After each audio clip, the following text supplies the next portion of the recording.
Hey, everyone. Welcome to the Rotowire Fantasy Baseball Podcast, the Sunday night / Monday morning version, depending on where you happen to be living. Special guest tonight, Jeff Erickson is out of town. I am very happy to be joined by the Roto Gut himself, famous Twitter personality, famous high-stakes fantasy baseball player, someone that I've known for a long time, consider a friend. Hopefully he thinks the same way of me. Vlad Sedler is with us tonight. Vlad, how are you? I'm doing good. Actually, I was okay. I'm lying. I told you before the show. Absolutely frantic, man. This is the first time all season that I was going to the wire with all my bids. Sunday night, 7 p.m. Pacific is our deadline time, and man, I was just all over the place. So many injury issues and making sure I have no zeros, and so it's been a wild afternoon. Yeah, so it has been wild, and that's how usually my Sundays are. So now you know how I feel every week as I go down to the wire. So just some housekeeping stuff at the top here. We are live on Periscope, YouTube, Facebook Live. If you have any questions, comments, you want to talk about stuff, you can hit us up in the comments there if you have any questions for Vlad. We are sponsored by WynnBET. That's WYNN Bet. We appreciate that. If you could please rate and review the podcast, you listen to us audio-wise, or if you watch us, does go a long way towards helping people find the podcast, helping us out a lot, so we greatly appreciate that. Before we get into baseball, Vlad, why don't you, I think everybody knows who you are. You're more famous than I am, that's for sure. But if people want to find you, where do they find you these days? I know they can find you on Twitter. It's your name is RotoGut there on the screen, as you can see it. But where do they find your work and all your good stuff? You can find me next to my barbecue these days, grilling on the weekends. Tell me what you made this weekend, because I'm curious. So picked up some stuff at Costco. Right. Just trying out different things. Only had this thing for a few weeks now, but I did some ribs on Saturday morning. Got my father-in-law helping me out, watching different YouTube videos, and those turn out pretty good. Nice. Today we did tri-tips, did 2 different rubs, marinated them the night before, and came out all right. So yeah. How's the meat quality at Costco? Not where I would have guessed you would have gone for fine meat to go in your smoker. It depends what you get, but it seems to be pretty good. The tri-tip I got was a prime. And I mean, it was like nearly the same price as the other one. It just looked so much better. So next time will be Whole Foods for sure.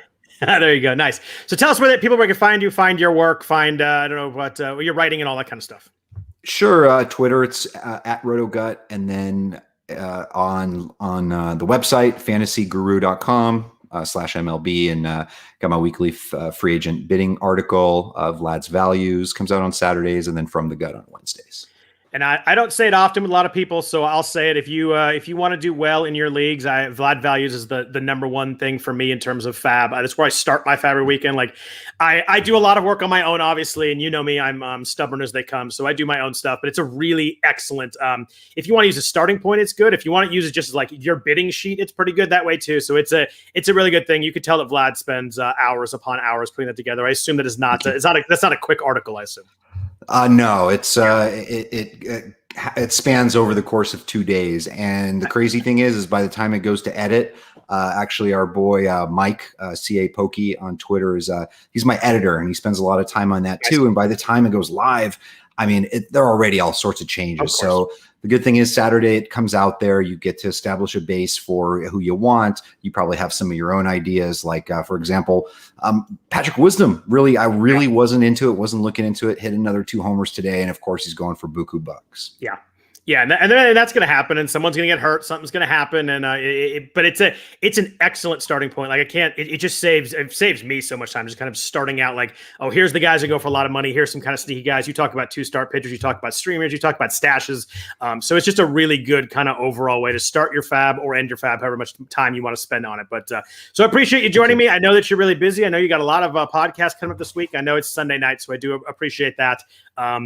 Let's jump into what you start out with your FAAB article of the week. You talk about the week coming up. You talk about what offenses you like that week. Tell me this week. It's a weird week. We're short on games this week. There's only 3 teams with 7 games: Miami, Boston, and Kansas City. There are 1, 2, 3, 4, 5, 6. There's 9 teams with 5 games this week. I don't know what's going on this week. We got all these days off. There's only 3 games tomorrow. There's one, and one of them is an early game. It's Boston, Miami, making up a rain delay. But there's only 3 games tomorrow.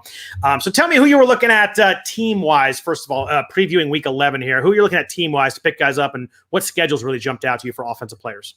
Yeah, I mean, you nailed it. It's really an odd week with basically just those 3 teams with 7 games. It feels like the first week where there really isn't much that jumps out in terms of taking advantage of. And a lot of times we could overvalue like having that 7th game. It could be the difference between, going a couple extra bucks or being a tiebreaker on a couple players that we're looking at. And usually there's something really nice to take advantage of, a pitcher going to a couple of pitchers parks, going to San Francisco, Oakland, something like that. And on the flip side, Coors or Baltimore, Camden, Salin Field, Buffalo. And I didn't know what Buffalo's field was called. I'm going to admit that. Yeah, Salin, perhaps. Right. Sahlen. And I just know that everybody there was really drunk over the weekend. Every video I saw. But yeah, Buffalo loves their baseball. I mean, and when you have a team like that, crazy. I mean, to room for. They were making those like cup snakes in the stands, and they had like 200. The thing was crazy. Mm-hmm. Apparently, Buffalo can party a little bit. Oh yeah. That is correct. So yeah, I mean, as far as this week, looking directly at the 3 teams with 7 games, it is a bit of an advantage. The Marlins stick out, at least among those 3. Obviously, arguably the worst of those 3 offenses, but just as far as the schedule goes, you get the 1 at Boston tomorrow, 3 home against Colorado. Those actually can end up being low-scoring games for all we know, especially with the Rockies coming off elevation and to Miami, the cross trip there. So maybe some low scoring there, but obviously you're still playing your Jess Chisholms of the world, Starling Martes. Garrett Cooper is usually pretty good against lefties. I know they're going to get a few there. And then with all the lefties, probably going to be sitting Corey Dickerson, I would think. Yeah, Corey Dickerson's been weirdly quiet, like just not driving a lot of runs, not doing very much. What about some of the teams with 6 games? Or anybody that really jumped out to you as like, this is a really good schedule. So I like this offense to go off this week. First off, the 2 Los Angeles teams. You've got the Dodgers with basically, I mean, anytime you're seeing teams like Detroit, Kansas City, Pittsburgh, Texas, Baltimore in the schedule, it's a good thing. And if you match up 2 of those, it's even better. So at Pittsburgh for 3 and then 3 at home against Texas is a nice team to use hitters against. And obviously, you got AJ Pollock back there. We were worried about Max Muncy for a day over the weekend. He actually pinch hit today, so it looks like he'll be fine, which means like Albert Pujols really, outside of a deep league desperation streamer, we're not really using him. Angels are nice. 3 Kansas City, 3 at Arizona. Arizona also another fantastic spot for us to attack our hitters with. I was kind of intrigued by Colton's younger brother, Keen Wong, but now Jose Iglesias is off the IL and things are going to shift back around. So he's going to be either sent down to the minors this week or going to be a platoon guy, bench guy. Yeah, I mean, and that's really good info. I mean, you look at it, you got to look at it ahead of time because you want those teams that are playing bad pitching. Man, that's where you see the big blow up games. You play DFS, you always want to, you're stacking against those teams: Kansas City, Arizona, Pittsburgh, Baltimore, all the teams you mentioned there. So the other thing I like to look at is AL teams going to NL Parks. We lose DHs at that rate. We have 4 teams to do that this week. The Indians are in St. Louis Tuesday, Wednesday. The Angels are in Arizona Friday through Sunday. That could be maybe missing a Shohei Ohtani outing or 2. They may sit him a couple of games or maybe at least 1 game in that. They don't really play him in the field very much. So if you play an NFBC, maybe a week to use him as a pitcher this week. You get a start at Arizona. Yankees are at Philly Saturday, Sunday. Doesn't matter. Giancarlo Stanton never plays anyway. And then the Rangers are the Dodgers. I know you have Stanton too. Rangers are the Dodgers Friday through Sunday. So if you were for some reason in the deepest league ever and you've been running Chris Davis out there, probably not going to play this weekend. I do have 2 more teams, and actually probably should have let off with them because these are the 2 teams that I've been targeting the most, at least with my right-handed hitters. With my left-handed hitters because they are both playing a lot of righties. Milwaukee Brewers and also the San Francisco Giants. Giants actually slated as of now to play all 6 against right-handers. Of course, that could switch up at some point. And obviously that's good for Alex Dickerson. That's somebody I bid a lot on. And Brandon Belt supposed to be back. He's going to be traveling with the team, so he's there for 5. And then this is actually funny. My platinum partner Matt Modica. So we had a little interesting thing where we're usually really communicative on our bidding. And this week in platinum, I don't know. We've just been kind of down, I think, with our team since we lost Mike Trout and some other pitchers. And so I checked the bids about an hour before, and I noticed that I thought he put Steven Duger at $64 when I had him at 12. And Right. Matt rarely just moves something up so crazily. So I thought I really liked him. And then I sent him a message. I'm like, Steven Dugar, 64. And he sends me back a question mark. And then I went to other teams or whatever, and I lowered it down to 42, just because I felt like he wanted him. Maybe there's something he knew about him. And it turns out that on my phone, I guess fat fingered it a 6 into a 64. All right. So yeah, just a little miscommunication there. We ended up spending, overbidding 42-4 on Steven Dugar. So hopefully he goes off. Yeah, I always worry about that. I actually at 6:55, I usually go back and make sure that I dropped the right guys, B, that I didn't drop the same guy in the same bid, so I don't mess that up, and then 3, that I didn't add a 1 in front of anybody, because I've done that for last week. Just since we're at bidding mistakes, last week I picked up the wrong Luis Garcia in online, so there is that. Ooh. Yeah. I mean, today I was like 1% owned. Who do I have that's that? And I'm like, oh my god, it's the wrong Luis Garcia. You got hurt too, I think. Yeah. It didn't work well. Well, and I ended up with a bunch of Edward Olivares's on my 12 teamers. I like that, man. We're going to talk about him, but I like that. Well, when I started getting all of them, I looked, I got them on every team, and I put very respectable bids on it ahead of good players. I started second guessing myself. I'm like, is that his name? Is it really Edward? Do I have the right guy here? Yep, I've done that before, so it's that's good. We'll get into him when we get to FAAB, but let's jump into FAAB. I want to start with pitchers. You and I talked kind of back and forth about stash guys. We talked last week about Chris Sale. There was some positive news that he was kind of ramping up his stuff. Maybe going to be back in July, something like that. There's Luis Severino that's kind of ramping up too. How do you treat these guys? How soon do you jump on them? How soon are you willing to kind of wait? Do you want to wait 4 weeks on them? Do you want to wait 6 weeks on them? What are you doing with Severino's Sale right now if they're available in your leagues? So I think you have to gauge it based upon how healthy your team is. And right now, a lot of our teams are not healthy. And NFBC, which is primarily where we play, obviously a lot of people play elsewhere, but most people don't have a 12-player bench. And so or IL spots. So we don't have the luxury of holding someone like that. So it's tough because we want those good players. But right now, it's not just those two. There's Zach Gallen, right? There's Carlos Carrasco. There's guys that we're hoping are going to come back. And with all of our injuries, it's just been a mess. It's been so difficult this year. 12 teamers, I think we could hang back a little bit. And then in 15 teamers, it really just depends on if you do have that open slot. I just got Gonsolin back on a team. Hopefully, that was an opportunity for maybe me to pick up one of these guys and see how it works. Yeah. But we're still waiting. And even then, something can happen, like was the case with Noah Syndergaard, where, just a little tweak, a little setback, and then you're back to the drawing board. So it's tough. You and I were even talking earlier today. I was like, hey, what would you bid on Zach Gallen in a 15 in main event? Did that one hasn't come through yet, right? No, I haven't seen it come through. I'm curious what he goes for. But yeah, it's that balance, because you could be hitting the absolute jackpot, but if you're really grounded in or thinking about it in the UCL or the strain or just all physically what the problem is, you really have your back against the wall, right? So you're spending $150.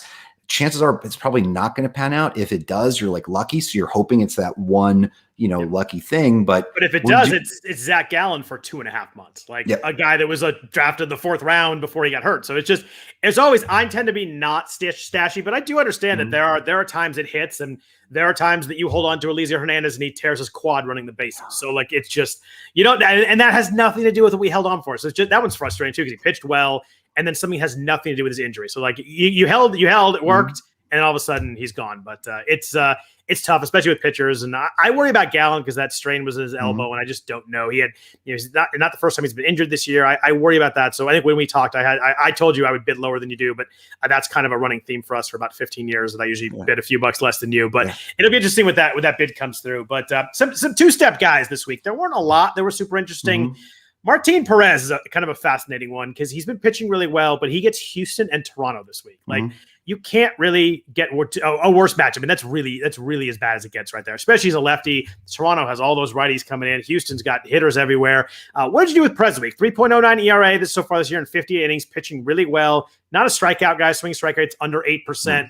He was bad in 2019. He was just kind of average last year.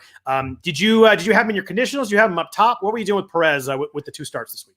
It was a tough spot because I'm thinking this week, I'm also thinking long-term. And for me, Martine Perez is almost a better long-term play than he is for this week. Yeah. Martine Perez is no Luis Garcia who can go in and throw gems against Boston and Toronto. That was a hell of a week. Yeah, the Houston Luis Garcia, that is. Thanks. Rub that in a little more. That's good. I deserve it. So it's crazy. Just not a lot of two steps this week. Martine Perez for me is more of a long term guy, so I had a few bucks on him. I'm sure there's somebody that probably went for 20 plus, 30 plus. I think I had maybe an $8 or $10 bid with like a fifth conditional, just because I don't know. I don't want to take on the possible ratio blow up because at some point it's coming. At the end of the day, it is still Martine Perez. If you get him this week, are you starting him this week? I know it depends on injuries, depends on how big, but that's the problem is if you're bidding on someone, you probably are at the point where you don't have a lot of options on pitching right now. It's hard because we all have so many red suitcases on our bench, but that's the tough part. If you pick him up is to not be tempted to throw him in the lineup for the 2 starts. Yeah, so how I had it is I had on main event where I was bidding him, I had 2 pitcher drops.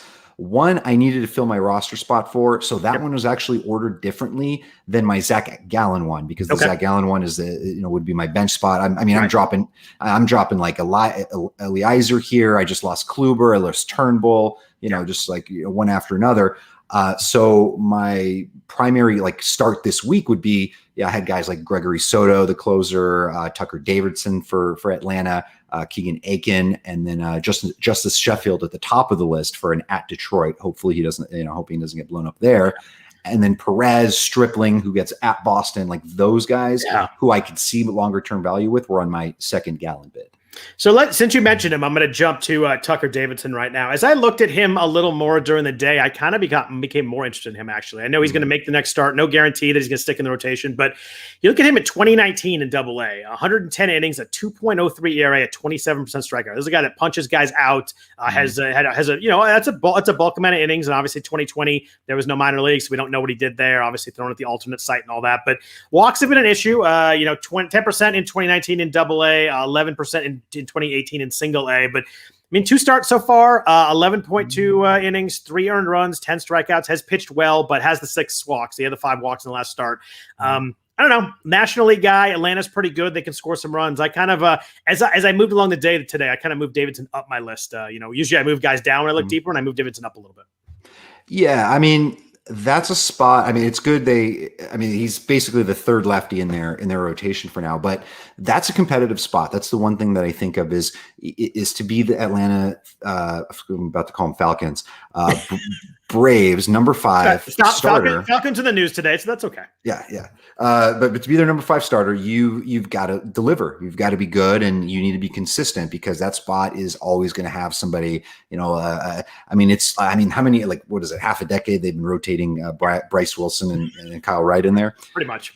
So it's hard to tell because this is a guy a lot of us outside of the prospect heads don't really know much about coming into the last couple of weeks. Is he legit? Is somebody can stick in the rotation? If he does, he's in a fantastic spot because he's on one of the better teams in the league. And there's just something about that. It's part of the reason why we like a Martine Perez, a Nick Pivetta. These are teams that are going to provide, these are pitchers that are going to have teams that provide them run support and put them more in line with a win. So it makes somebody like a Perez more valuable than, streaming somebody like off Detroit or Pittsburgh, Yeah. No, it makes sense. And it's one of those things that I could just squint a little bit. You're looking for any kind of upside and reason to bid on these guys at this point. We're 2 months into the season. We kind of know who's playing well, who's not. And as I squinted a little bit at Davidson, I could kind of see a path to him being, a guy that you end up starting every week. It may blow up and it may not work and he may end up back in AAA, but at least I could see a path. But since we're talking Atlanta, I want you to talk to me about Drew Smiley. He's 63% owned in 12 teamers. You and I, tend to disagree on players sometimes. He was a guy that we kind of went back and forth on. I know you liked him. I didn't like him as much. I see the upside, but he hasn't really been great. Interesting enough, he was available in my main event this week. He was 98% owned, and it was my one main event that he was available. I don't know if I got him yet because FAAB results aren't out yet. But how do you feel about Smiley at the moment? It's been a very rough start. His ERA is about 6. The strikeout rate's only 21%. The walk rate's pretty good, though. He's under 8%. Obviously, he had that big strikeout bump in 2020, that small amount innings with the Giants. Are you still believing here? Are you off the Smiley train? Where are you with Drew at the moment? No, so I'm usually the wrong person to ask about that because I'm definitely. That's why I wanted to ask you. Well, and that's the important thing is for me to be able to and to continue to become a better player is be able to separate myself from like individual player crushes or feel like they need to deliver for me because I bought in and I have to be right. So I need to be able to separate myself from that mindset and just look at the pitcher, the guy himself. I feel like if he's healthy, there's only that horrific ERA is only going to improve it, at least how I feel. I feel like the home runs will always still be there. But a healthy Smiley in the rotation every 5 days could work out. What I do like about him this week specifically, why I had him at the top of my 12 team list is, well, first of all, because there weren't many options outside of Skubal among 12 teamers, but because he lines up for 2 starts that are actually workable, winnable for him. You've got Philly, where their best player is a left-handed lefty with Harper. They've got Didi Gregorius out. They got a bunch of other mismatch players. Alec Baum isn't really hitting all that well. Nope. So that's a good spot for him. And then at Miami, of course, I think is also a good spot.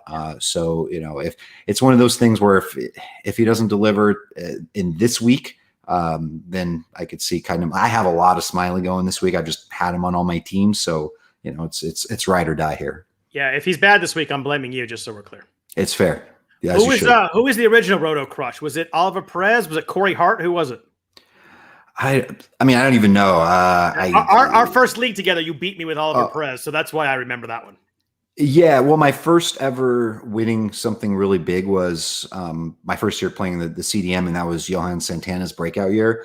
And we picked him up for like minimum salary or whatever it was, and just just had that season. But yeah, it was Oli Perez. Like he was awesome. Kind of I remember that. Yeah. And he's still in the league, which is amazing too. Yeah, and he was like 3% owned in DC that year too. And you just kept riding him, and I never picked him up. And were you the Haiti kid or was I the Haiti kid? I don't remember. That was you guys messing with me when I first came onto that message board. It was you and Mike Quackenbush, and right, you guys. We actually took over a team. Some guy quit his team, and the head of DC was like, "This guy quit. You guys want to take it over?" And it was called the Haiti Kid. I don't know why, but we took that team over. We didn't know you were in the league at that point, and we got up there. We made a big run, and then you flew by us at the end. So it's how Roto friendships are begun. So. Yeah, indeed. Let's jump into some relievers. Paul Frye in Baltimore is probably pitching the best in that bullpen. 22 and 2/3 innings, ERA just under 2. Huge strikeout rate, 37%. Massive strikeout guy.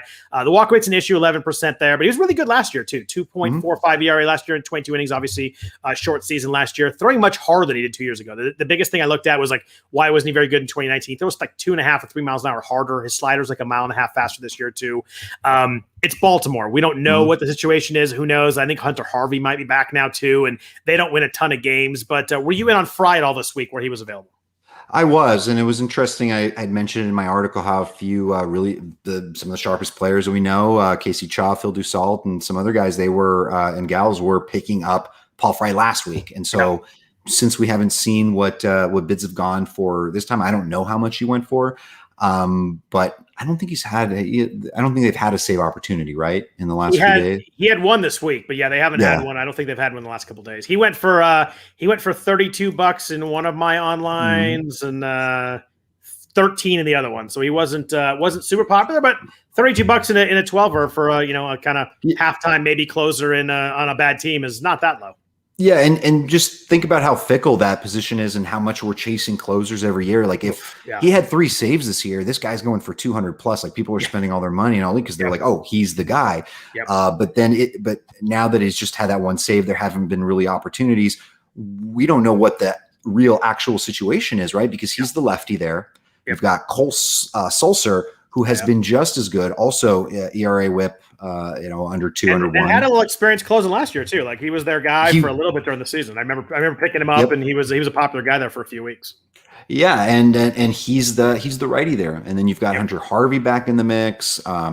But yeah, I mean, for all we know, maybe because Salser had done it before, maybe he's the guy. Maybe they'll just do like the Royals and other teams do, just take it situationally, depending on who's up, whether they need the lefty or the righty. Crazy. Salser's strikeout rate has doubled this year from last year. That's he had some big strikeout numbers in the minors, and he wasn't a big strikeout last year, and that's a pretty significant jump there. You're right. I mentioned that Frye was the best guy, but I think Salser's, you're right, has been right there with him. So Cesar Valdez should not be the guy. I think it's what we're coming down to. Yeah. What's funny is he racked up like 8 saves really quickly. Like he was up there. Wait, did they have the second best bullpen in that division? Could it be? They might. I'm trying to think of those bullpens. It ain't Toronto. Probably right behind Tampa Bay, right? Yeah, I mean, obviously Boston, Barnes. And Barnes have been good, but yeah, Barnes blew a save tonight, has been really good. He blew the save, and they came back and won. He might have gotten the win. I think he got the win actually. Of course. Yeah, they lost it because he won. They scored 2 in the 10th. So he blew it. He gave up a run in the bottom of the ninth, but they scored 2 in the top of the 10th. Then Chapman's been great, but the rest of that bullpen doesn't really fire you up very much. So yeah, it might be so. You mentioned the Royals. Josh Stalmont is back from the IL. He is starting to be the guy before he got hurt. Like it was kind of they've been all over the place. It's been Barlow, it's been Greg Holland going old school for a while. But before Stalmont got hurt, it looked like he was kind of getting a little bit entrenched in that role. Maybe the leash was growing a little bit. 2.78 ERA in 22 innings. He's another guy. The walks are a big issue. 13% career walk rate, but good strikeout guy, 26%, throws 97. And one of those guys that, like, I think at some point they want to give him the job to see if he can do it. Like, is this going to be our guy for the next 3 or 4 years? So I know that you were in on Stalmont the first time around. I don't know if you ended up dropping him. Did you be back in on him? How do you feel about the Royals' close situation at the moment? I hose myself by overthinking it, man. I really, really screwed up that situation. But there were some quotes out there. You and I talked about it last week. There were some quotes that, like, we're not pitching him until his knees well. Like, they made it sound like it was going to be a month, and it was 10 days. It really did feel like it was going to be 3 weeks. So I unfortunately dropped them in a bunch of spots, and I didn't feel I was in a spot with basically 15 weeks to go of bidding where I was going to throw, what I originally threw. Like I won all my bids for him between 100, 120, even 70, 80 in 12 teamers, a month ago. Got some saves out of it, a little bit of ratio damage here and there, but I missed him everywhere. Richard Zito in 12 teamers, he's like in basically all the 12 teamers OCs. We picked him up for like 200 in some spots, so I had no chance on getting my own guy back. And I don't know. I'll see how it looks on the main event bids, but really could have used Stalmont back. I just couldn't bid more than 50. Yeah, I worry about the walks a lot. I think that's a little bit too aggressive for a team that has kind of mixed and matching plus all the walks. I don't know that they're fully done with Greg Holland yet. I think that I'm not a Greg Holland guy, but I'm not sure they're totally done there. But one other closer I want to talk about before we get into offensive FAAB. My worst mistake so far this year. I really liked Lucas Sims. I drafted him. I finally dropped him a couple weeks ago. He threw in the 6th inning twice in a row, and I was like, this is not working. Has 5 saves the last 2 weeks since I picked him up. So it did not work out well. It started rough, but the ERA is down to 4.9. His K rate is actually up 35%. He was 65% owned in 12ers. I know you're in a lot of 12 teamers, so he's probably available in a couple of years. How aggressive were you with Sims? He was not available in any of my 12ers, and I'm in 7. I've got 7 of them, but I did pick up 2 or 3 shares last week. So last week I got him, on the cheap. And it's nice to see at least a little bit of clarity there. He was somebody that I was into and drafting during that period of time when Amir Garrett's like, I really want that job, whatever. And I'm thinking, okay, Garrett's the lefty. I like Garrett. He's pretty good. Yeah. Sims is the righty here, just as good, if not better. The guy can be a legit closer. And then we've obviously dealt with this mess for the last 2 months with, Doolittle and random guys and the Garrett blowups and all this. But, even if it's a 2-man committee, that's a better spot than like, Seattle, for example, right? Yeah, which is a total mess. Yeah, like in Seattle, for example, when Graveman comes back at some point next weekend, he's still the high leverage guy. He'll get his opportunities, but they'll always put him in the high leverage spot first. And then there's Middleton, and then there's Montero. So there's kind of like that. Who both gave up runs today. Neither of them were good. It was rough. Yeah. So what I'm saying is those 3 guys, you just never know where the saves are going to come from. And just basic math here, you have 2 guys pretty much now, right? It's Sims, it's Tony. And so, just better odds of possibly, getting someone or putting yourself in a position for saves by having somebody on the Reds now. Yeah, I think they just want Antone in multiple inning spots. It's just hard to line that up sometimes. Like, you can line up the bullpen where he goes the 8th and 9th, but he gets in any trouble and you've already used the other guys, then you're in trouble. If you bring him in the 7th, if he pitches 2 innings, great. If he pitches an inning and a third, you can still work with that. It's just always kind of hard to line up the 8th and 9th. And we saw it with years with the Brewers, with Hader when they did that for a while. And like, they just kind of used him when they needed to. And sometimes it'd be the 7th with 1 out. And you're like, all right, well, he's not getting the 9th. So it's just, I think Sims, Jeff and I talked about it. Sims is the guy that we thought was going to get the most saves, but sometimes you just get points. We have injuries and you got to drop guys, and that one really stings for sure. But let's jump into some hitters on FAAB. But first, a note from our sponsors, real quick. So Vlad, I'm going to start at the top with Patrick Wisdom, who you mentioned earlier as someone that, kind of a late addition to your article this week. 2 more home runs on Sunday. Now has 7 home runs and 36 plate appearances with the Cubs, playing third base every day for them right now. I looked at him in the minors. Look at 2019 in AAA, 31 home runs in 107 games. He had a 28% strikeout rate. So, some strikeouts, but not like a Joey Gallo or, Jorge Alfaro kind of rate. Hit 240 that year. In 2018, he's with St. Louis. 15 home runs, 11 stolen bases, too. He's got a little bit of speed. He had 8 stolen bases in 2019, hit 288. Big K rate in the majors so far, but I like the fact that it was lower in the minors. I think guys usually adjust to that before too long. He's another guy that, as I looked a little bit more, I kind of bunted my bids a little bit. I got him in one online. I imagine I won't get in Maine because I think the bidding will be pretty aggressive there. But how aggressive were you on Wisdom? I know you tend to be a guy who doesn't buy into like that kind of the hot guy after the really hot streak because we're going to see a slump at some point. Yeah, it's just a case of automatic expense, right?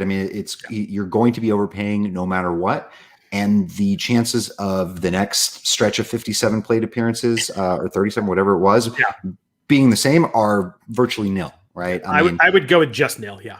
Yeah. So that for me is tough to spend. And so I've trained myself to not do that. And I will lose out on opportunities once in a while, but like I didn't go in on Yermin Mercedes, for example.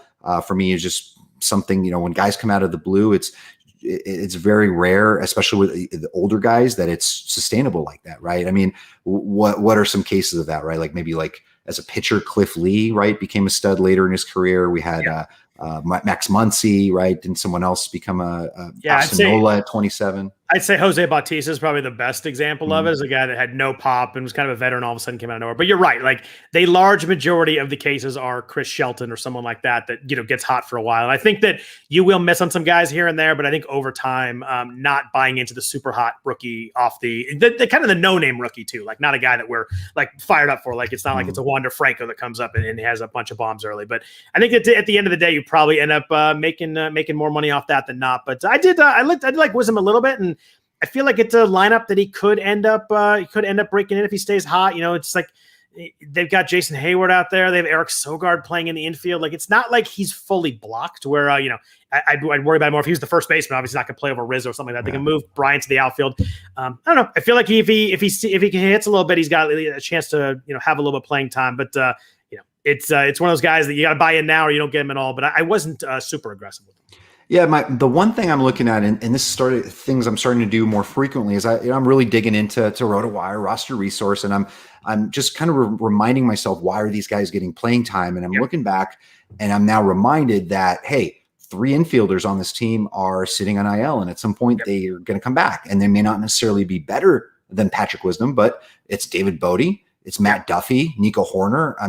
Jake Mursnick, and these guys are going to come. And Jock Peterson was out this weekend too. So like he's falling into the right spot for playing time, and it just kind of worked out. But you're right. It's going to get crowded pretty quick. Yeah. And what sucks, is that you got like a 5-game week this week. And if something doesn't happen or he doesn't have a good week, and then these guys end up coming back, Bodie comes back, starts, getting hot. And it's just that, that constant shuffle. And then all of a sudden he finds himself out of the lineup. And then before you know, would you spend 150 on? Yeah, no, I agree there. Another guy that got called up is Bobby Bradley, and he should have a little more playing time. The Indians' offense is an utter mess. They DFA'd our old friend Jake Bowers, who not my friend. I think we liked like 4 years ago or something like that. Yeah. But there is room for playing time here. Their first base is pretty much wide open in Cleveland. He can play. He's a guy who has a lot of power. 33 home runs in 2019 in AAA, but with a 34% strikeout rate. He had 9 home runs already in AAA this year. However they haven't played that many games, but he's hitting $196 with 32% strikeout rate. So. It is what it is. He's a big swing guy, has a lot of power, has a lot of swing and miss. He homered on Sunday, which probably bumped up his price a little bit, 3 or 4. He's utility only right now in NFBC. He will get first base probably pretty quickly. He has 2 games at first base already, but for this week, he's utility only. So if you have a Nelson Cruz or someone like that, you obviously can't play both of them. Where were you with Bradley? He came up last year, struggled, and then he's back up now. Were you fired up about him?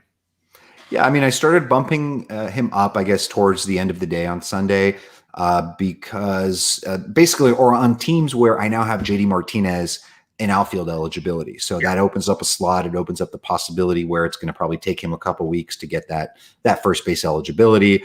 And I think he's still going to platoon with Yu Chang. I think Yu Chang will play some first base against lefties. But you kind of know exactly what you're getting out of Bobby Bradley. And though it's not exactly the same, he does kind of remind me of what Austin Riley did a couple years ago, where Austin Riley, 2019, right? Was it?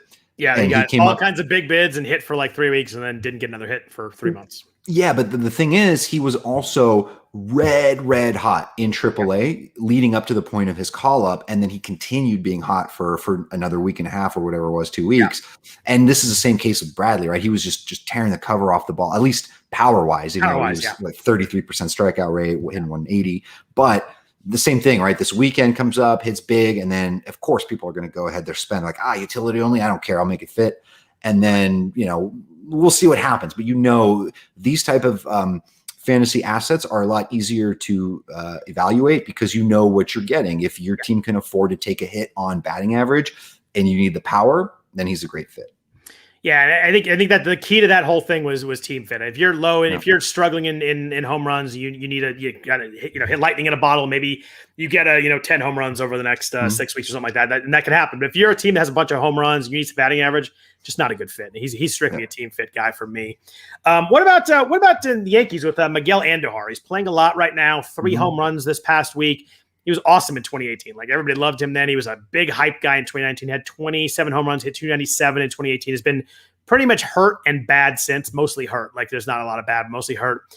Good park to hit in. You got to think there's a chance to play if he can stay hot. They need offense, which is strange to say. The Yankees are like bottom 5 in a ton of offensive stats. It's very wild.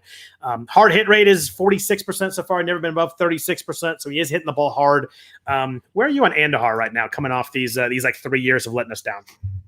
I'm good with him because he's somebody that's playing every day, right? Yeah. That's the key here, and this is why a player like that was already landed on a lot of teams in 15-team main events last week because you just kind of see the writing on the wall. He's going to get the playing time, and it's just he's there. I just noticed he's got no walks. None at all. None in 80 plate appearances. That's wild. That's really hard to do to get none. I mean, there's guys that swing obviously early on, but you're right. He has no walks. He's striking out more than usual too. He wasn't a strikeout guy when he was really good. He was like 16% that year. He was really good. He's at 26% right now, but obviously we're looking at 85 plate appearances. But I don't know. You got a guy who has a history of doing it. 27 home runs. He's only done it once, but he was a pretty hyped guy coming up. I don't know. Clint Frazier's been bad. They always have injuries. Not like Brett Gardner's keeping anybody out of the lineup. It's just it's weird for us to think 2 months in the Yankees like need offense. They had a bunch of stats tonight on the Sunday baseball game. They're scoring like 3.2 runs a game at home or something like that, which is almost last. They're striking. It's the highest strikeout in the history of the Yankees. It's pretty wild. Their runs per game are like the lowest since 1978 or something. They would say on TV too. It's rough. I never would have guessed that. Judge has got 14 home runs. He's been fine, but everybody else, it's been rough. It's only a 5-game week, but it's they got some good matchups. So, for example, Michael Pineda, is he out now? No, he's pitching. They pushed him. They pushed his last start. Apparently, he's going to start Tuesday against the Yankees. Yeah, check out these pitching matchups for the Yankees this week. I mean, if they don't get it going this week, I don't know what will. Pineda, Dobnak, J. Happ, the lefty. Yeah, and then possibly Spencer Howard and Vincent Velasquez on the weekend in Philly. And Howard's essentially like 3 innings in the bullpen game, so that's you gotta love that too. That's only 5 games, but that should be a lot of runs. But I don't know. This offense is so bad. They got to start firing at some point, I would think. But I don't know. I would have said that a month ago too. And then at Buffalo to face the Blue Jays, the first series the following week. So this is the time. That's nice too. And I love the Blue Jays, but not a team that I'm really scared about their pitchers. I think the Yankees should they get Ryu, which is tough, and then Stripling and Steven Matz. That should be a lot of runs. Also, that's a good call there. Was Paul DeYoung available in any of your 12s? He started a rehab assignment this week. He's 47% owned in 12s. He's a guy that hit 30 home runs in 2019. Granted, it was happy fun ball year. He only hit 3 home runs last year, but. If you need pop, if you need a middle infielder, he was someone that I was in on a couple leagues. How do you feel about DeYoung coming back? So I specifically wrote about him because he's somebody that I'm specifically biased against. Just for whatever reason, I do not draft the guy. Just I don't know. I just don't like him. I don't like him. Always, I think he's improved on this, but I just remember bad play discipline over the years. Even though he's got the big pop, not the greatest hitting ballpark for power, and then something like a 3-4% walk rate with like a 30% strikeout rate. I usually don't like that combo. The price was decent in the preseason, but for me, I like those guys that sometimes get dropped. Like, just because I have some bias against him doesn't mean he can't be a fit on my team. The only way that it worked, though, because he's not guaranteed to be back on Tuesday, is because a setback can throw you off. If you pick him up on a 12er and you don't already have coverage there, if you're unable to put him on your bench, you could be screwed with a week of zeros or a half week of zeros. So I think if you have that extra spot, then of course you bid on him and you try to get him. And that's good advice in general. Like, anytime you're picking up anyone that's coming off the IL or like missed Saturday, Sunday and is questionable, make sure you aren't relying on that guy, or it's that guy or a zero. I always make sure that I have coverage with anybody like that. I like to have coverage anyway, but let's jump to the outfield. There were a couple of interesting names before we get into some news and notes for the weekend. Let's go with Edward Olivares, since you brought him up earlier. This is a guy that he got called up. We were kind of excited. But he got called up last Sunday, so he wasn't available in NFBC formats at least. He got called back up when Alberto Mondesi went back on the IL. Shocker there. The question with me with Olivares is that I really like what I see. He was 18 home runs, 35 stolen bases in 2019. We really liked him when he got called up last year when he was with San Diego. Good K rate in the minors. I really like this bat a lot if the playing time is there. He's hitting 372 so far in AAA. My question for you, I guess, is, what do you see with Olivares? You mentioned you picked him up as some 12ers. The question really is, where will he play? It's just, it seems to me like he probably should play for Jorge Soler right now, but the Royals aren't going to do that. I don't think they're going to cut Jorge Soler, and they can't send him down or anything like that. They kind of have a full roster. I guess he could, it depends what they do, move guys around. If Hunter Dozier, they want to move him to the infield maybe, but with Benintendi and Michael Taylor and Hunter Dozier, Benintendi's been great, but Dozier and Taylor, whatever. But I just wonder if Olivares is going to play. They were so quick to send him down last week. I just wonder if that was the thing that kind of held me back. Like, I don't know where he is in their plans. Yeah, that was sort of the telltale sign, or at least what should have kept their bids somewhat reasonable and to not go crazy, is the fact that, because the fact that he is only up right now, as far as we know, is because Mondesi got hurt and they called him back up. The one thing that I do like is the fact that they do have some flexibility with that lineup where Jorge Soler doesn't even need to play outfield. Like, he can continue to DH. Kelvin Gutierrez can go. He can go back to the minors. That was my thought too, is maybe we go Dozier to third and Gutierrez out of there would be a good plan. I just feel like Olivares is the guy, like, if he would like to get hot for like a week at the right time, he could just stick and be really, really valuable, and a guy that you play every week in fantasy lineups. And it's funny, our friend Dusty Wagner just chimed in with the chat asking how we feel about Olivares versus Taylor Trammell. I know you were big on Trammell this week. Someone you were bidding on from reading your article. Sounds like he should be playing a ton with Kyle Lewis. Might be out really, really long term. It sounds like it's going to be long term or really long term. There's no other in between. There matters if he has surgery or not. But it sounds like he's not coming back anytime soon. Either way, where are you with Trammell? I'm going to ask you that one. I'll let you answer Dusty's question. So he was my favorite of the young players to bid on and to give a shot on, mostly because Kyle Lewis is out for a while and he does have a chance here, right? So the thing with Trammell, obviously big time prospect. When he came up, he had the surface stats, so he was hitting some homers here and there. He would steal a base. And then he would sit occasionally against lefties, or most of the time against lefties. But the worst part was he was hitting under 200 with like a 40% strikeout rate. Went down to the minors and something clicked. He was one of the hottest hitters in AAA, came up and has been decent this week. I think until today was basically his first offer since he's been up or close to it. So I like having somebody that's going to be in the lineup almost every day for an up and coming team like this that can give you stats across the board. I'm more interested in it's the Mondesi conundrum. It's, forget the real life player thing, give me the stats. And that's what, kind of Trammell fits the bill. So I know he's going to play, and he's probably a smarter pickup than Olivares, but Olivares, I think, almost has the upside for this year. If what happens, as you mentioned, could happen, if he gets hot this week, it just sticks in the lineup, that could be a really, amazing pick. So in 12 teamers, that was a tough decision I made. Like, there's guys like AJ Pollock and Alex Dickerson that I know I'm going to drop the next week. So I just made Olivares my top bid and just see what happens, right? For $10, $12, it was worth a shot just to see what happens.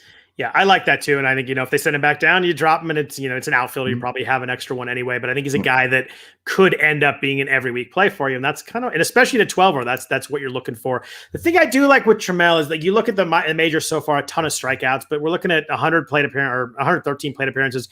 And you look at his minor league history and he's usually a low 20% strikeout guy. And usually guys, they come up to the majors the first time, they see all this nasty stuff. It's really tough at first, but they usually tend to get back, maybe not all the way those minor league numbers, but they tend to regress back down strikeout wise. I do like that he was walking a little bit too.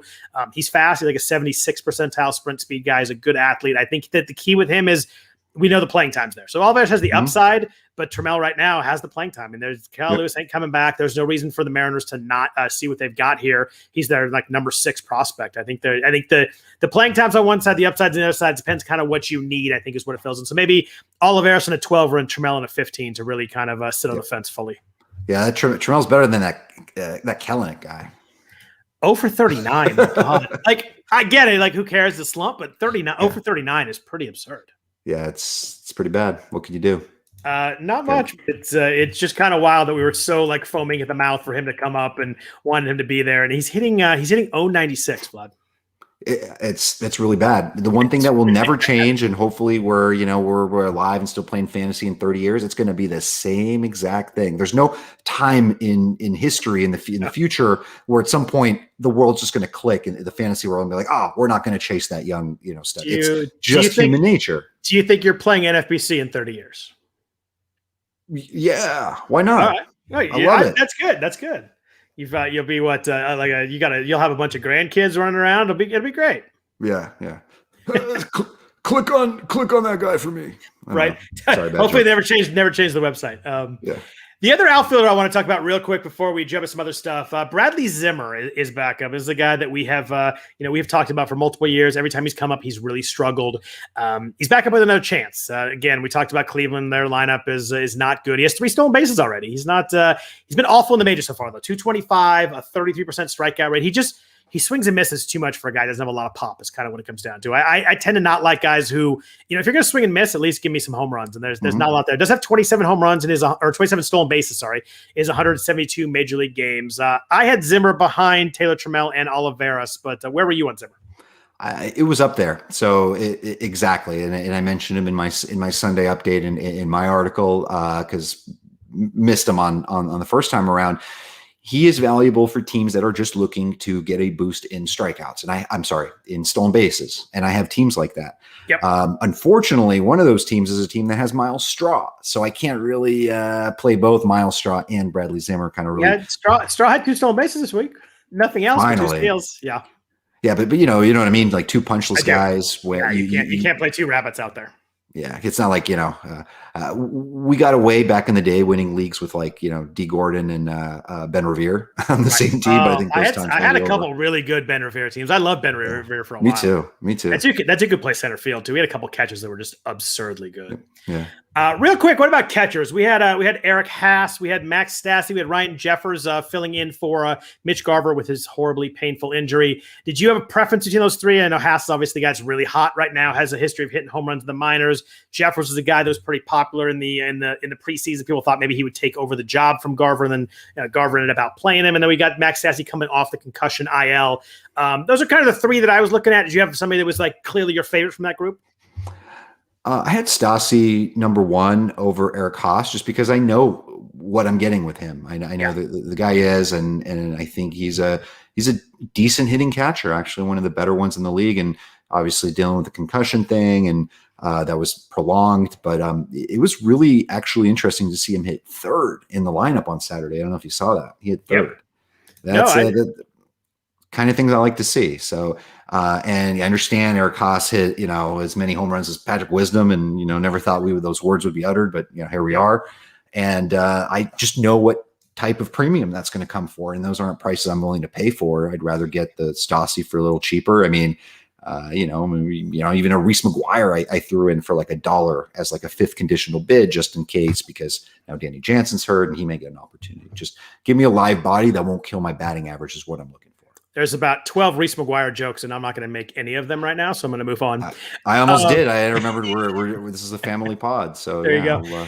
And it's funny, someone asked me that question about catchers, and I was like, you know what, all those guys are kind of the same. I'm going to go ahead and take someone like Stassi or Jeffers instead of paying the premium on Haas, just because they're all going to be kind of the same. I think they're going to be all fine, but not great. And I'm going to want the one I can get for $3 rather than $33. So I think that was a good way to go about it.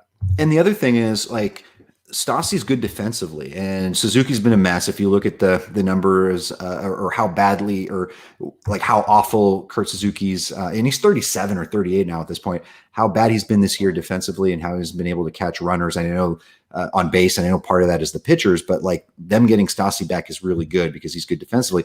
With Eric Haas, like, yeah, he's hitting a bunch of homers this week, but they got Jake Rogers and Wilson Ramos will come back eventually, right? So at some point, if that happens to coincide, Ramos coming back at the same time Haas is slipping, he can go back down to the minors. And I'd rather have somebody that has longevity, I guess.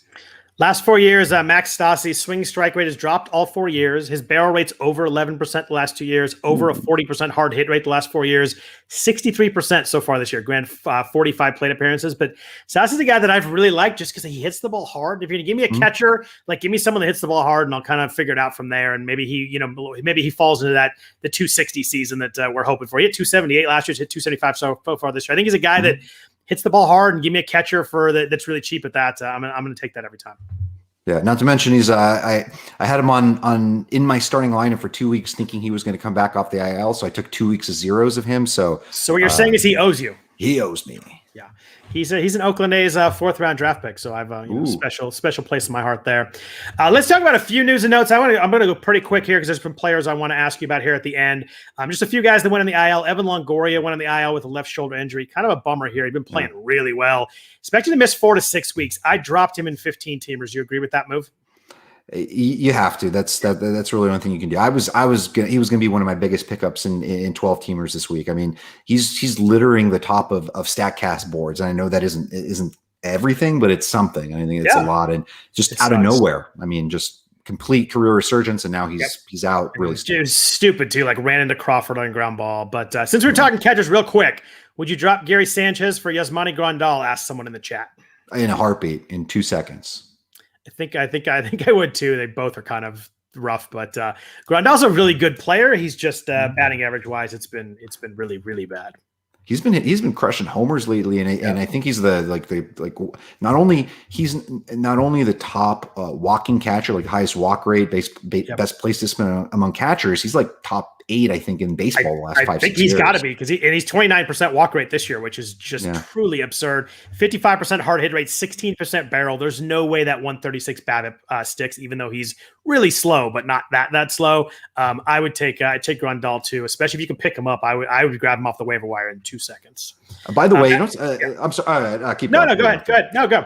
I was going to say the other weird thing about La Russa is how I don't know if you had noticed, but up until 2 weeks ago or 3 weeks ago, and I know Grandal was hurt. La Russa had him batting like 6th or 7th. It didn't make any sense. It doesn't. Like, he gets on base. He's at 400 OBP. Like he should be hitting. It's literally what the guy does, and you don't hit him second. Well, guess what? A bunch of injuries happen, and you have to play him second. All of a sudden, he starts crushing. Go figure. Yeah, it's amazing how many things the White Sox do to cover up for Tony La Russa being a debacle. Alberto Montes, we mentioned earlier, on 10-day to IL with a hamstring strain. Obviously not something you want with a guy you're relying on steal bases. He missed 6 straight days. They finally put him on the IL. They have not given us a timetable yet, so I don't know if that's going to be 4 more days or 2 more weeks. I don't know, but he is on the IL now. John Means went on the IL with a left shoulder strain. Orioles are awaiting MRI results as of the last time I checked. Kind of a bummer here. We were looking at a Means breakout. Yeah, absolutely. It's a real shame. That Means injury actually got me a little bit more interested in Keegan Aiken. And though I really highly advise people against chasing rookie or second-year pitchers in the AL East, he at least intrigued me from the point of he was going to have at least a rotation spot for now. Means being out means Aiken's in for a bit. Yeah, we talked about him earlier, and you bringing him up made me look a little bit deeper. I mean, guy strikes guys out, and I think that it's meager on the waiver wire as it is. You give me a guy that punches some guys out. You can play matchups. Obviously, you're not going to throw him against Boston or Toronto and Camden, but if you can find some good matchups, I think he's an intriguing guy too. A few other notes here before we move on. Spencer Turnbull went on the IL with some forearm tightness. Did you drop him or did you hang on to him? I hung out to him. I think the only spot was a 12-teamer where there was a clear upgrade, but in 15-teamers, it's a hold because it's a muscle thing and no structural. Yeah, no structural damage. Michael Fulmer on the same team, 10-day IL. I thought he was a drop. Do you agree with me there, or you're someone you hold on? Yeah, I mean, he was already kind of on maintenance day since the end of May, and just it doesn't look good. It's such a shame, right? I mean, think of all the people that that we spent, right? We spent money like, oh, Michael Fulmer, it happened. But actually, it's funny for you. I remember, right? Didn't you drop him? I dropped him.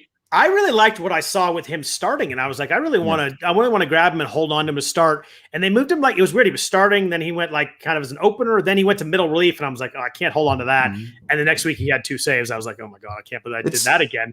But it turned out to be not really that big of a loss. It's like a whole like up and down like you can like do like a true Hollywood story. Michael Fulmer, the 2021 season. Amazing. Yeah, me, I could do that with Michael Fulmer and Lucas Sims, and it'd be quite the documentary there. It's just the angst and troubles that I sit in by myself in my office talking about those 2 guys to myself.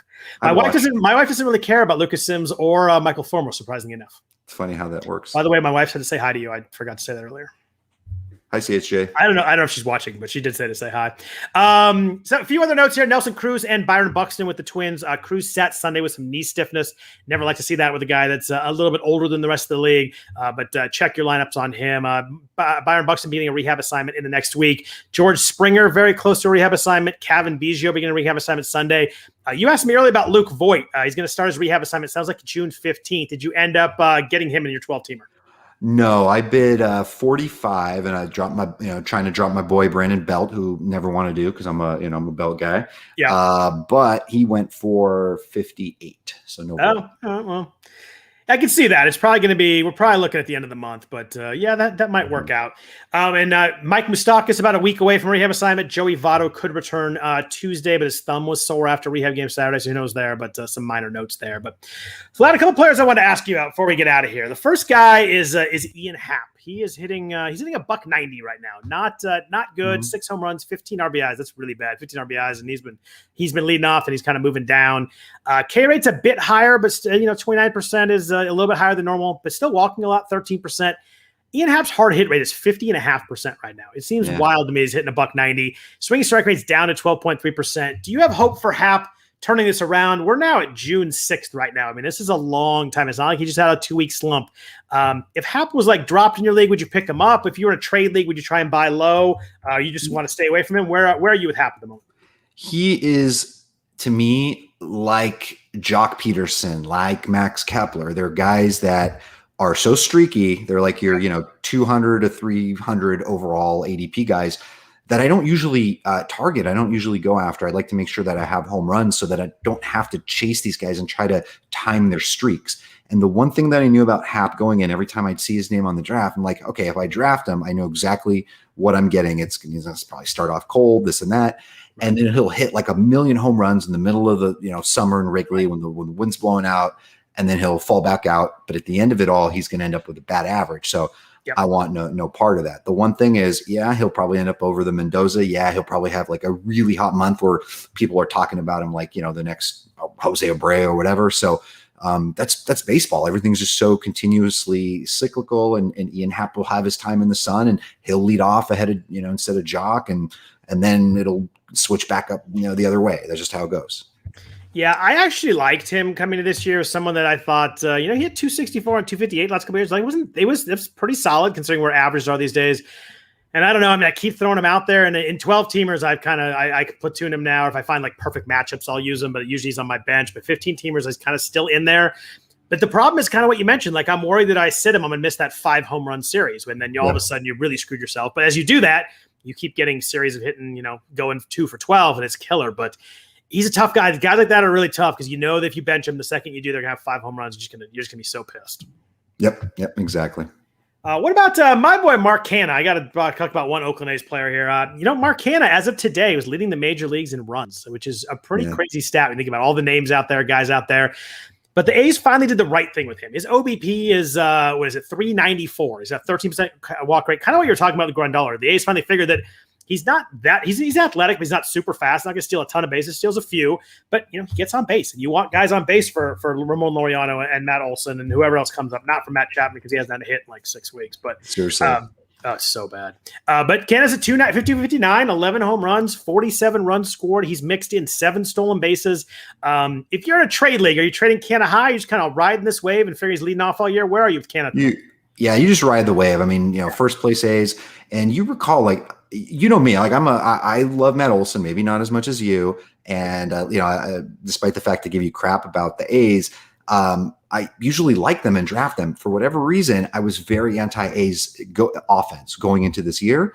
And that's one of my biggest L's because I have no 30 teams. I basically have like maybe one Kana, almost no Olsen at his ADP. Like just Lariano I wasn't interested in. So, hopefully you avoided Chapman, though. No Chapman either at the ADP, but it's interesting because I was complete 180 with these guys the year before, but Canada's interesting because again, he's 32 and he's just getting it done. I mean, for a while there, he was just the guy in DFS you would just play because he was platooning and he would hit against lefties and usually hit a home run against lefties. It was like, death taxes and Canada against a lefty. Well, now he's a full-time guy, figured it out. And it's amazing to see. I wish I was a part of it. Do you know what his walk-up song is? No. It is Like a Virgin by Madonna. Oh my God, that's hilarious. It is beautiful. Every time the game starts, I'm like, oh, the Canada's up. So if you're in a trade league, just because we're talking about the A's, if you're in a trade league, I would stop right now. I would go make an offer for Sean Murphy. I think this is the last time you have a chance to buy low on him. He's hitting 222, but a 45% hard hit rate, 12.5% barrel, has really looked better at the plate the last couple of weeks. So if you can snag Sean Murphy from the guy who's maybe tired of him, you got 6 home runs, not only 15 runs scored, but he's at 30 RBIs. That's a lot for a catcher. But 222, I'd play that up. I'd try and make a move for Sean Murphy right now. Yeah, he's gonna creep up there in the home. I mean, he might surprisingly get to 20 plus homers this year. I think so too. Yankees tonight. We were watching the game. DJ LeMahieu went 0 for 6 tonight. Now down to 250. This is a guy who's like going like late second round, early third round in drafts. He has 3 home runs, 2 stolen bases. Not what you're looking for from that pick. Does have 33 runs, but 14 RBIs. So he's low in home runs, stolen bases, RBIs, average and batting average. Barrel rate's under 3%, which actually was last year too. I think that did you do the fade? You did the fade show with me, right? You did. Yeah, he was a fade. Yeah. He was a fade for us at ADP. He was a fade for both of us. So, I mean, and we looked at that. We're like, this guy is like, he's really good, but he doesn't hit the ball that hard. It's kind of hard to bank. I liked him, but it's high price. Mm-hmm. Where would you make LeMahieu right now? His K rate's almost doubled from last year. Last year was absurd, under 10%. We knew it was going to go up a little bit, but it's up to 17.5%. His BABIP's down 60 points, so that maybe attributes some of the batting average, but not hitting for power. We didn't expect him to run a ton, not driving in runs, not hitting the ball hard. Where are you on LeMahieu with we're almost in the middle of June? I mean, you got to buy low on him, right? I mean, like it doesn't matter what's happened. I'm looking at the numbers. Yeah, like even his ISO is like a third of what it usually is, even in his average years, right? Right. And it's 07. It's 070. Jeez. Yeah, but it's been 2 months of the season. There's four months to go. But it's the leadoff man for the Yankees. They're going to warm up. This struggle is not going to endure for the entire course of the season. He's still their leadoff man.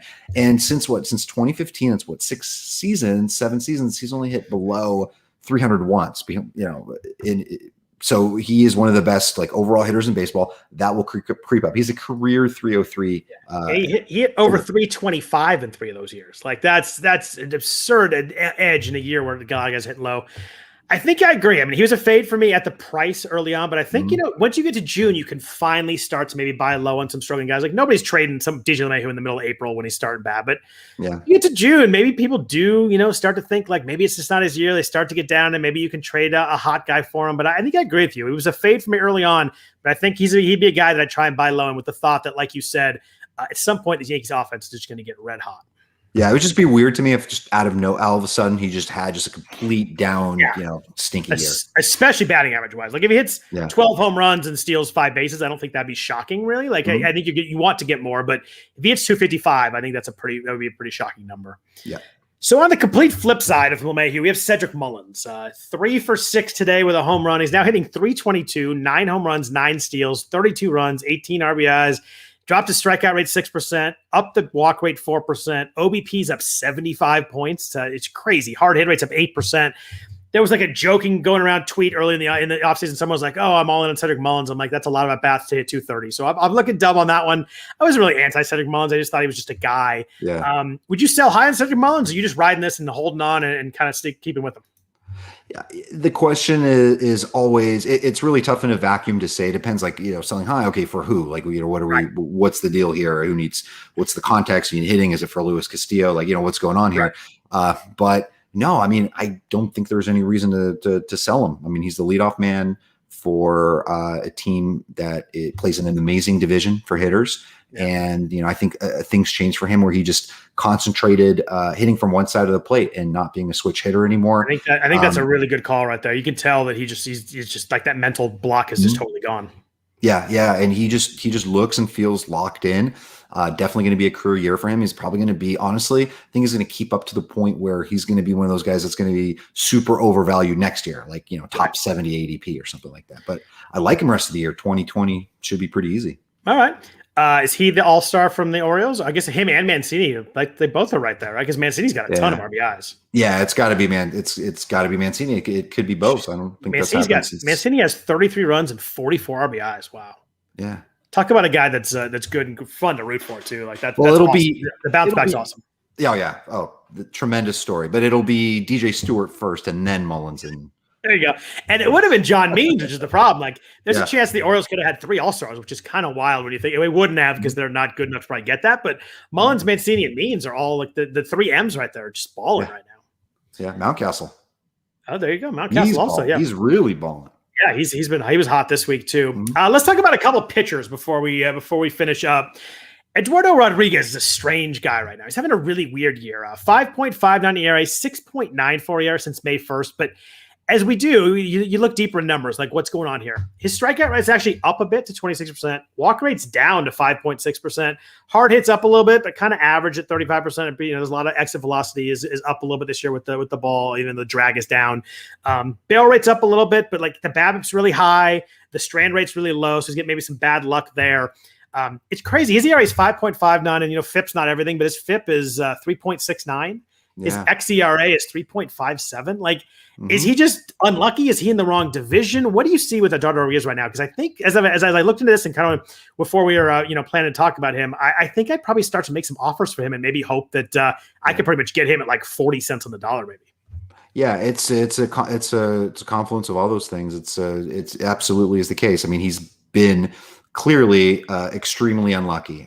Even BABIP 369, 2-run differential between the ERA and all the other indicators. I mean, just lots of clear signs that he's unlucky. Yes, it also happens to be a bad ballpark for that, but hey, happens to be working out for Nick Pivetta at the moment. But so do you you got your mandatory 2 Nick Pivetta references on the podcast, so that's success for you right there. Ooh. Yes. Question in the chat: if someone's got Tony Gonsolin coming off the IL, if you had to drop one, would it be Tyler Mahle, Marcus Stroman, or Alek Manoah? God, none of the above. No, I mean, you could drop Mahle is the closest thing to it, but I don't think. Listen, Manoah could stink next couple of starts and somehow get sent down. I mean, that's possible, but you're not dropping Manoah. Mahle's got a 3.3 ERA. Like, that's a tough drop too. I don't think I dropped any of the 3 for Gonsolin. I love Gonsolin, but I don't know if I could. And Stroman's been really good. I know you don't get the strikeouts, but he battles out there. Had another good start against San Diego. To answer your question, I don't know. That'd be tough. I'd probably have to drop Manoah of the 3, although I really would not want to do it. Yeah, I would say it's a very tough decision. The closest I would come to it would be Mahle, but even him, I think it's a really tough drop, and we don't know how things will go with Gonsolin. But hey, Pittsburgh this week. Wednesday. Oh, that's true. I love it. I can't wait. I've been holding on to him. I hope he's good. I think it's going to be no more than 5 innings, but hopefully I'll build him up a little bit. But I really like the Catman, so I like him. He will be our savior this year. Let's hope so. I need one badly. Speaking of the Dodgers, where are you feeling on Clayton Kershaw right now? 3 of his last 5 starts with 5 or more, or 5 earned runs, I think exactly, actually. ERA is 5.26 since May 1st, so like his last 6 starts. Do you have any concerns at all, both as a fantasy owner or a Dodgers fan right now, about Clayton Kershaw? I mean, the strikeouts are still up, right? He's still, racking up nearly, double digits every game. A little bit up from last year too. Yeah, I mean, he just he's look at the last couple of teams he's faced: Atlanta, Braves in Atlanta, the red hot can't be stopped San Francisco Giants. It's absurd. That's a sentence we're saying in June still. Yeah, that's crazy. So I mean, yeah, he's he's not the same guy he was a few years ago, but the numbers are still good. So yeah, granted, he might have an ERA higher than what we're used to. Yeah.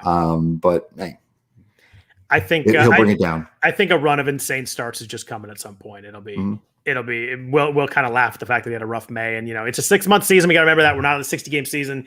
6-month season, you can make up for that stuff. One more starter before we get to the last reliever I want to talk about. Tarek Skubal has been insane lately. Last 4 starts, 21 innings, 37 strikeouts. An absurd strikeout run here. 9 walks in that stretch. A little bit high, but compared to the strikeouts, pretty darn good. 5 earned run total in that stretch. He smoked the White Sox week. Obviously a good team, 5 innings, 11 strikeouts. Do you think that Skubal has finally arrived? Where are you on this? Do you think it's a hot streak? Was he available in your 12s or is he fully taken? Yeah, not available in mine. I picked up a couple last week Nice. and bid on some more. I don't know if I landed him, but yeah, I mean, if you just Google right now, Tarek Skubal, the first 5 things that'll pop up will say Tarek Skubal has arrived, and of course. And you'll see those GIFs with Michael Scott from The Office. Oh my God, it's happening, right? So it's I mean, this is what everyone's been waiting for. They knew the talent was there for a while. He was the guy we would stack against in DFS. You just play your right-handed hitters against Skubal, probably going to get a home run. Now he's just that strikeout rate's going to keep going and going. It was like 48% in Double-A his last full season. So this kid's legit. A lot of people thought he was going to be a better prospect than Casey Mize and Matt Manning, and he's the lefty. So he's legit. There's going to continue to be bumps in the road. Might even be this week at the White Sox. But for now, for those Ks to potentially get double-digit Ks in a game, you just got to keep throwing him out there. Wow, that's wild. He gets the White Sox again. You're right. That's to be interesting to see if they when they see him again how they react there. I had looked at him earlier. I didn't quite see that 48% strikeout rate in Double-A. That's an absurd number. Wow, that's wild. So our old buddy Mark Melancon is just kicking along here. 19 saves. He has more saves than some of my teams, which is very sad to say. Crazy enough, since May 1st, he has 13 innings, 13.1, 10 saves, a .68 ERA. In that stretch, he has 8 strikeouts and 9 walks. Like, I have no idea how this is working. His FIP since May 1st is 4.94. His ERA is 0.68. Granted, small sample that happens, but holy hell. What do you think? How many saves in Melancon up? Does he keep this job? Is this just a dream year? Like, what's happening with Mark? If you had to look in your gut vision at the end of the year, how does Mark Melancon's year end up? Probably on the mound when the World Series is won, because he sees the future. He is Jacob from Lost. Have you seen the resemblance? So he's not human. That's a good call. That's kind of freaks me out a little bit, but you're right. He does look like a lot like him. Yeah, there's something there, man. I don't know what he's doing, how he's doing it. I love Melanson. He has 19. Oh, I did too. But like he has 19 saves. He can't throw hard. Like every game you watch, you're like, oh my God, these guys are going to tee off. And all of a sudden he's, shaking hands and giving high fives. And he's throwing 91. He doesn't throw any fastballs. He throws 57% cutters, which is also he throws that at 92. It's crazy that's working. He's pretty much a 2-pitch guy now, cutter and curveball. And I mean, if you drafted him, no matter what he does the rest of the way, you're just like literally just streaming profit right now. But I thought it was gonna be Emilio Pagan, maybe Drew Pomerantz. I admit that Melanson is my third guy there, and it's been a big whiff. He has 19 saves and the ERA under 0.7 is pretty absurd in June. I wanted to see how many strikeouts he had. See if he had more saves than strikeouts. It's close, 19 to 22. That's sad, but it is really close. Strikeout rate it's actually up a little bit. It's 21.2%. The walks are up a little bit too, but man, I don't know. I have to think we're going to get a bunch of outings here where it looks pretty ugly. I can't see this. Obviously he's not going to have a .70 ERA, but I just like if I give you I'll give you a like 2.8 finishing ERAs. You finish over or under that? 2.8 under that. Under that, because just because 4 months ago, 0.68, just a lot have good opportunities. You'd have to be over 4 for that to go over, and he'd lose the job at that point. I think he's going to go over. Oh, I think he's have a couple of like big 4 or 5 earned run games, but I don't know. John Gant finally got his this week, right? It happened finally, so he's got to get his at some point. But it's been a great run. But anybody else that you want to talk about? We've kind of hit it near the end here. Is anybody else you want to talk about? Anything else you want to say while I got you here? No. I mean, this is fun. Obviously, talking to you on Sundays and whenever we get the chance to do this is absolutely fantastic. And luckily we have a little bit of Monday with only 3 games to maybe, I think it's a good day to maybe look at our teams, just kind of a little bit of a checkpoint and see how things are going, especially for people that have a lot of fantasy teams. A lot of times we're just in sort of just like auto mode and don't really get a chance to sit back and look at things at a macro level. So I think that's a good idea. But I think that's a really good point too. Like we're a third of the way through the season. Like you're at the point now where standings matter. You know what you need, what you may not need, what you have, what you don't have, where to really address stuff. And I think you're right. I think you get a day where there's 3 games. You have very few lineup decisions tomorrow. Like you pretty much have to set the guys, the 6 teams, and that's pretty much it. That's a really good point. I think I'm actually going to take you up on that. I'm going to do a little Zen moments with my teams and try to figure out if I can make a run. It's been going the wrong way so far. My offense is really good. My pitching was bad, and now my offense is starting to struggle a little bit. So I have to figure out a way to dig out of that hole. But it's a long season. I still got a lot of FAAB left, so hopefully we can figure out a way. You always have, man, always a lot of FAAB left. You're going to be able to get whoever you want, whenever you want. It's going to be a huge advantage this year. This is the year to save. We need some big guys to come up. I mean, I don't know who it's going to be. I mean, obviously last week it was Alec Manoah, and he got smoked this week. But I still think there's going to be someone that's going to help out. But you'll still underbid on Kowar next week, right? He comes in, throws a gem. You're still going to go like 100.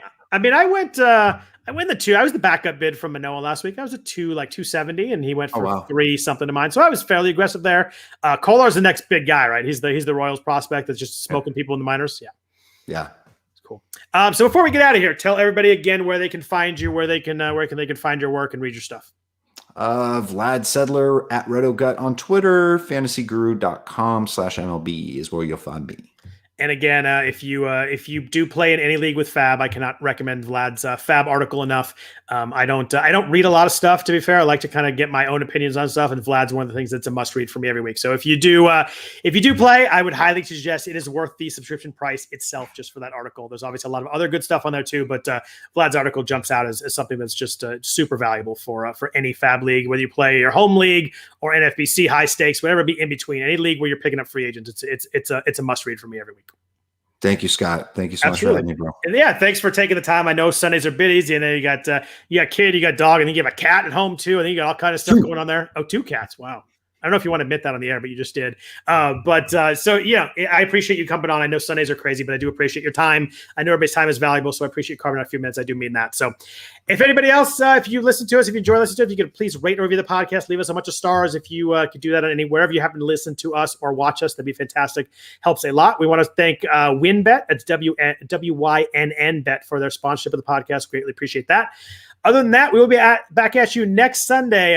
Toby Batflip Crazy is going to be filling in for Jeff next week. So looking forward to that one. Really good NFBC player, has a podcast he does with Bubba, the Bench with Bubba podcast. They split that. They do that, and Batflip Crazy, they're together. So really good podcast there. So looking forward to talking to Toby. I've been on him with like some live streams and stuff, but never had a full one-on-one podcast. I'm looking forward to that. So please tune in then. And then after that, Jeff will be back, and then we'll have more bad puns than I promised. So thanks everybody for listening. Really appreciate it. As always, we will be back at you next Sunday. Take care.